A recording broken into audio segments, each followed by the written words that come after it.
नमस्कार साथियों और प्यारे बच्चों। इससे पूर्व में आपने विभाज्यता के नियमों के बारे में जाना, लेकिन उन नियमों में कुछ संख्याओं के नियम हमने नहीं पढ़े, जैसे 7, 13, 17, 19, 23 और 29। और आज हम इस वीडियो में उन्हीं संख्याओं के बारे में जानेंगे, उनकी विभाज्यता के नियमों के बारे में जानेंगे। और इनके नियम कुछ स्पेशल हैं और उनको आपको कुछ रटना पड़ेगा। और उनमें रटना क्या है? आपको ये रटना पड़ेगा कि 7 के विभाज्यता के नियम जानने के लिए आपको ये रटना पड़ेगा कि उस संख्या में अंतिम अंक को 5 से गुणा करना है। 13 के विभाज्यता के नियम में अंतिम अंक को हमें 4 से गुणा करना है। 17 के विभाज्यता के नियम में हमें अंतिम अंक को 12 से गुणा करना है। और 19 के नियम में हमें अंतिम अंक से 2 को गुणा करना है। और 23 के विभाज्यता के नियम में हमें अंतिम अंक को 7 से गुणा करना है। और 29 के नियम में हमें अंतिम अंक को 3 से गुणा करना है। और किस तरीके से हमें गुणा करना है वो तरीका सभी के लिए कॉमन है, बिल्कुल एक जैसा है। हम यहाँ पर कुछ संख्याएं हमने पहले से नोट कर रखी हुई हैं, जिन्हें हमने इनसे मल्टीप्लाई करके निकाला है। और आप ये देख सकते हैं कि अभी हम इन्हीं नियमों के तहत इन्हें यहाँ पर प्रूफ करके दिखाएंगे कि ये संख्याएं इनसे विभाजित कैसे हो रही हैं। देखिए, ये दोनों संख्याएं 29 से विभाजित हो रही हैं, ये 23 से हो रही हैं, ये 19 से हो रही है, 17 से हो रही है, 13 से हो रही है, 7 से हो रही है। लेकिन हम यहाँ पर ये देखेंगे कि ये कैसे हो रही हैं। तो इसके लिए एक सिंपल सा स्टेप है जो आप देख सकते हैं। अगर आपको ये याद हो गया है कि 7 की विभाज्यता के नियम में हमें ये याद रखना है कि अंतिम अंक को हमें 5 से गुणा करना है। चलिए हम किसी भी संख्या को ले लेते हैं। मान लीजिए हम ये ले लेते हैं, हमारे पास है नंबर 4, 3, 7, 7, 8। अब हमें अंतिम संख्या देखनी है।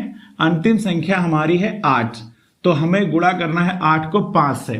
अब 8 पंचे 40 और 40 को हमें लिखना है एक संख्या छोड़ करके उसके नीचे, और इसको सम करना है यानी जोड़ना है।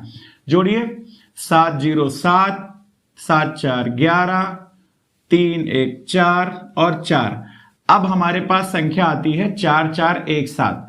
अब हमें फिर से अंतिम संख्या को 5 से मल्टीप्लाई करना होगा, यानी 7 बजे 35। अब हमें फिर एक संख्या छोड़ करके उसे नीचे हमें लिखना होगा और उसको जोड़ना होगा। 5 1 6, 4 3 7 और 4।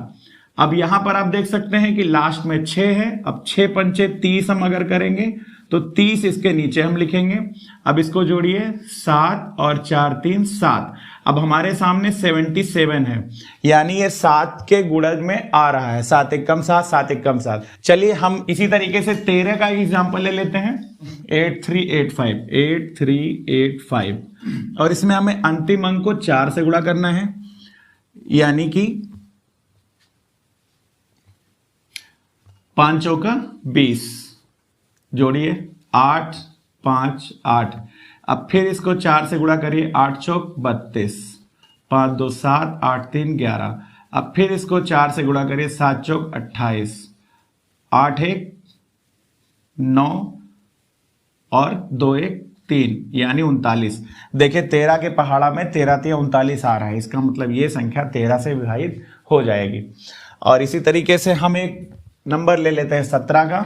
और 17 का नियम है कि हमें 12 से गुणा करना है।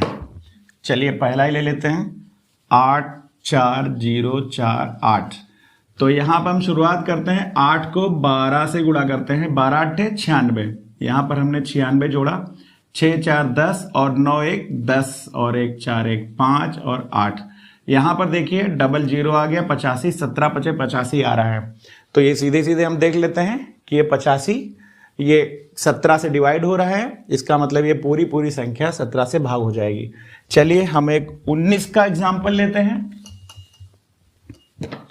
19 का एग्जाम्पल पहला सेकंड ले लेते हैं, छोटा है, 6 5 7 4। और इसे हमें गुणा करना है 2 से। 4 दूनी 8, 8 7 15 और 6 6, 5 दूनी 10। अब 6 और 1 7, 19 चौक 76। अगर इससे भी आपको घटना है तो और आ जाइए, 6 दूनी 12, 12 7 19। यहां पर सीधे सीधे 19 ही आ गया। तो इसका मतलब ये संख्या 19 से डिवाइड हो जाएगी पूरी। अब हम आते हैं 23 पे। 23 का कौन सा नंबर लेंगे? चलिए छोटा वाला लेते हैं, 3082। अब यहां पर हमें गुणा करना है 7 से, 7 दूनी 14। एक नंबर यहां पर यह ध्यान रखना है कि लास्ट का एक डिजिट छोड़ करके हमें जोड़ना है। 8 4 12 और 2 और 3।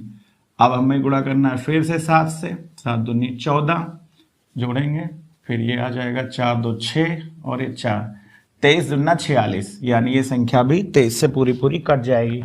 और last but not the least हम पहुंचते हैं 9048 पे, 9048 पे। तो हमें गुणा करना है 3 से, 8 त्रिक 24, 4 4 8 और 2 0 2 और 9। अब फिर से 3 से गुणा करेंगे, 8 त्रिक 24, 4 2 6 9 2 11। फिर 3 से गुणा करेंगे, 6 त्रिक 18 और 18 और 11 29 हो गया। इसका मतलब ये संख्या भी 9 से डिवाइड होगी, 29 से। तो हमने यहां पर देखा कि यदि हम ये याद कर लें कि 7 को हमें 5 से गुणा करना है। अब यहां पर आपने देखा कि यदि हम ये याद कर लेते हैं कि 7 की विभाज्यता के नियम के लिए हमें अंतिम संख्या को 5 से गुणा करना है, 13 के लिए हमें 4 से गुणा करना है, 17 के लिए हमें 12 से गुणा करना है, 19 के लिए 2 से गुणा करना है, 23 के लिए 7 से गुणा करना है और 29 के लिए 3 से गुणा करना है, तो हम किसी भी संख्या को ये पता कर सकते हैं कि वो इन संख्याओं से विभाजित होगी कि नहीं। अगर आपको हमारे कंटेंट उपयोगी लग रहे हैं, आपके छात्रों की तैयारी के लिए ज्ञानवर्धक साबित हो रहे हैं, तो आप हमें सब्सक्राइब जरूर कीजिए। बहुत बहुत धन्यवाद।